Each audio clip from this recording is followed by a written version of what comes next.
चुप रहना या मौन रहना, एक ऐसी क्रिया जिससे हम अपने आप को जान पाते हैं। मौन एक शक्ति नियंत्रण की साधना है।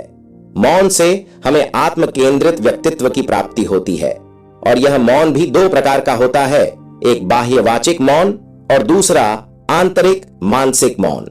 वाचिक मौन जो है अपने मुख पर शब्दों पर नियंत्रण रखना है और आंतरिक मौन विचारों पर।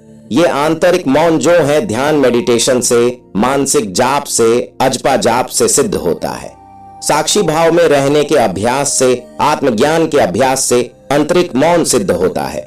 मौन, कम बोलना, जीतना जरूरी है उतना ही बोलना और अपने काम पर ज्यादा फोकस करना, यह एक परिपक्व व्यक्तित्व है। जो लोग मौन और ऐसे परिपक्व व्यक्तित्व के होते हैं, मौन का महत्व समझते हैं, वे अनेकों व्यर्थ की समस्याओं से बचते हैं और जीवन के हर क्षेत्र में आम लोगों के मुकाबले काफी ज्यादा सफल और सम्मानित होते हैं। मौन रहने से विचारों और शब्दों पर आप ध्यान दे पाते हैं और इस कारण से आप जो भी बोलते हैं वो एकदम सटीक निकलता है। मौन रहने से मन के विचारों को हम नियंत्रित कर पाते हैं। मौन रहने से सामने वाले व्यक्ति की कुटिलता भी स्पष्ट दिखाई देती है। वाचिक मौन से व्यक्ति अनेकों समस्याओं की उत्पत्ति से बचता है और उसकी वाक शक्ति भी बढ़ती है। जब आंतरिक मौन घटित होता है तो जीवन धन्य हो जाता है, जीवन में शांति आ जाती है। मौन होकर ही, अंतर्मुख होकर ही जीवन के सत्य को जाना जा सकता है। मौन धारण करने से हम अपना आत्मनिरीक्षण करने में सक्षम हो जाते हैं। मौन से ही हम स्वयं को गहराई से जान सकते हैं। मौन से ही हम दूसरों के भावनाओं को समझते हैं। मौन से ही हम संवेदनशील बनते जाते हैं। मौन में ही हम स्वयं के साथ रहते हैं। मौन से ही हमें मानसिक शांति प्राप्त होती है। मौन मन शक्तिशाली बनता जाता है।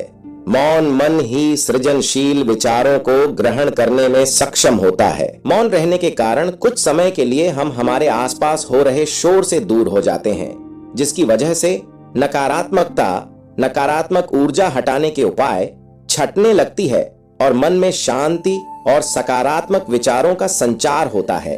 साथ ही तनाव भी दूर होने लगता है। आप जितना खुद को मौन रखेंगे उतना ही आपके क्रोध पर नियंत्रण रहेगा। क्रोध पर नियंत्रण होने से आप बहुत सोच समझकर समस्या का हल निकाल पाएंगे और व्यवहार पर हावी होते क्रोध से आप छुटकारा पा सकेंगे। मौन धैर्यता का प्रतीक है। मौन और शांत व्यक्ति धैर्यवान होता है। मौन व्यक्ति धैर्य के साथ चुनौतियों का सामना करता है, छोटी छोटी बातों में लड़खड़ाता नहीं। जब आप मौन और शांत होते हैं, आप स्पष्ट होते हैं, सही डिसीजन लेने में सक्षम होते हैं। मौन में हम आंतरिक जगत और बाह्य जगत दोनों से जुड़े हुए होते हैं। बाह्य रूप से मौन होकर मन में चलते विचारों को देखते रहने से आंतरिक मौन घटित होता है, विचार समाप्त होते हैं। मौन के फायदे ही फायदे हैं। मौन से ही हम कोई भी कार्य हो उसे बेहतर ढंग से कर पाते हैं। मौन हमें रचनात्मक बनाता है। मौन हमें सफलता दिलाता है। एकांत और मौन से स्थितियों का सटीक आकलन होता है। मान्यता है कि रोजाना कुछ समय के लिए मौन व्रत धारण कर अपने इष्ट देव यानी कि आप जिन भी भगवान को पूजते हैं उनके सामने बैठते हैं तो इससे आपका भाग्य प्रबल बनता है और साथ ही बुद्धि, बल और आध्यात्म में वृद्धि होती है। इसके अलावा मौन व्रत रखने का एक लाभ यह भी है कि इससे ग्रह शांति के उपाय मजबूत होते हैं। यानी कि जब हम बोलते हैं तो जरूरी नहीं कि हमेशा अच्छा ही बोलें, कभी कभार गलत भी बोलते हैं जिससे वाणी दोष लगता है।